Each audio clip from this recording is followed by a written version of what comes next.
بسم اللہ الرحمن الرحیم۔ السلام علیکم، میں ہوں ناصر عباسی اور آپ دیکھ رہے ہیں ہمارا یوٹیوب چینل۔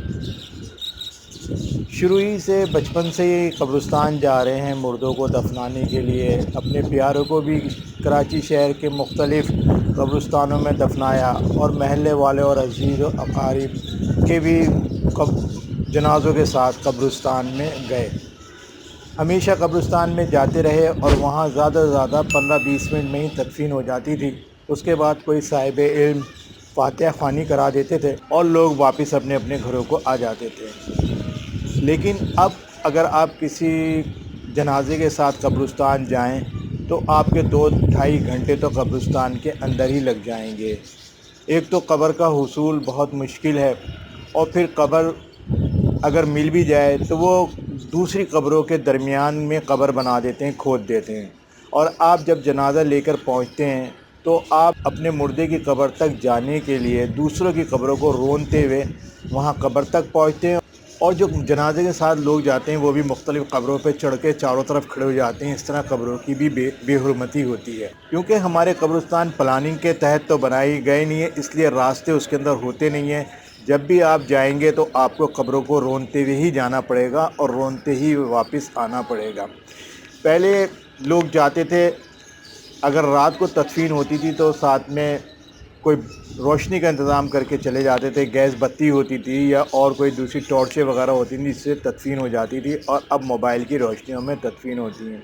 ابھی حال ہی میں ایک جنازے کے ساتھ رات کے وقت عشاء کی نماز کے بعد جانے کا اتفاق ہوا، تو ان کی قبر بھی قبروں کے درمیان ہی تھی۔ جنہوں نے ڈولی اٹھائی ہوئی تھی وہ دوسروں کی قبروں کو رونتے ہوئے قبر تک پہنچے، اور پھر دوسرے جو احباب ساتھ میں تھے وہ قبروں کے اوپر چڑھ کے چاروں طرف کھڑے ہو گئے۔ روشنی کا انتظام ایک صاحب نے کیا جو قبرستان میں ہی ہوتے ہیں، وہ بیٹری اور 2 ایمرجنسی لائٹیں لے کر آ گئے اور انہوں نے جنازے والوں کو دے دیں کہ اس سے آپ روشنی کا انتظام کریں، اور اس سے بہت اچھی خاصی روشنی ہو گئی۔ ابھی مردہ دفنایا جا رہا تھا کہ ایک زوردار آواز سنائی دی کہ حضرات ایک ضروری اعلان سنیے۔ سب چونک کے اس طرف دیکھنے لگے، تو یہ وہی صاحب تھے جو روشنی لے کر آئے تھے جو قبرستان میں ہوتے ہیں۔ انہوں نے اعلان کیا کہ بھئی اس مردے کے اوپر اگر کسی کا کوئی واجب الادا قرضہ ہے تو اس کے بیٹوں سے رابطہ کریں، ورنہ اللہ کی رضا کے لیے معاف کر دیں۔ جب تدفین ہو گئی اور فاتحہ خوانی کا وقت آیا تو ایک صاحب کو پکارا گیا جو کہ عالم بھی ہیں اور مولوی بھی، لیکن وہ نہ جانے کہاں کھڑے ہو گئے۔ تو جنازے میں شریک لوگوں میں سے کسی ایک نے انہی صاحب سے کہا کہ آپ بھی دعا کروا دیں۔ وہ صاحب تو جیسے کہ انتظار میں ہی تھے، اور غالباً وہ آئے بھی اسی لیے تھے کیونکہ روشنی کا انتظام اور دعا کرانے کا کچھ نہ کچھ لوگ ان کو معاوضہ دے دیتے ہیں۔ وہ فوراً اس کے لیے راضی ہو گئے اور انہوں نے کچھ اس طرح دعا شروع کی، اعوذ باللہ من الشیطان الرجیم قل اعوذ برب الناس۔ اب ہم تو چونک گئے، ہم نے کہا کہ بھئی ان کی تو قرأت ہی صحیح نہیں ہے۔ وہ تو جیسے انتظاری میں تھے، انہوں نے فوراً دعا کرانی شروع کر دی، اور نہ جانے کیا کیا وہ دعا کے اندر پڑھ رہے تھے، کسی کی کچھ سمجھ میں نہیں آ رہا تھا۔ وہ سورہ بقرہ کا پہلا رکوع بھی غلط پڑھ گئے اور نہ جانے کیا کیا پڑھ رہے تھے، اور انہوں نے اس طرح پڑھنے میں پونا گھنٹہ لگا دیا، لوگوں کا صبر کا امتحان لینا شروع کر دیا۔ اس کے بعد انہوں نے عجیب و غریب حرکات شروع کر دیں، انگلی کے ساتھ پتہ نہیں کیا جسم کو ہلانا شروع کیا کہ ایک بچے کی ہنسی نکل گئی۔ جنازے میں شریک ایک صاحب نے اس کا بہت برا منایا کہ یار یہ کوئی ہنسنے کی جگہ ہے، لیکن جو حرکت وہ کر رہے تھے، وہ صاحب کر رہے تھے جو دعا کرا رہے تھے، اس کو دیکھ کے کوئی بھی اپنی ہنسی روک نہیں سکتا تھا۔ خیر، قبرستان میں ہنسنا ویسے بھی بہت غلط ہے، لیکن اس بچے نے کوئی جان کے نہیں ہنسا تھا، اچانک اس کی ہنسی نکل گئی تھی۔ ہم بہت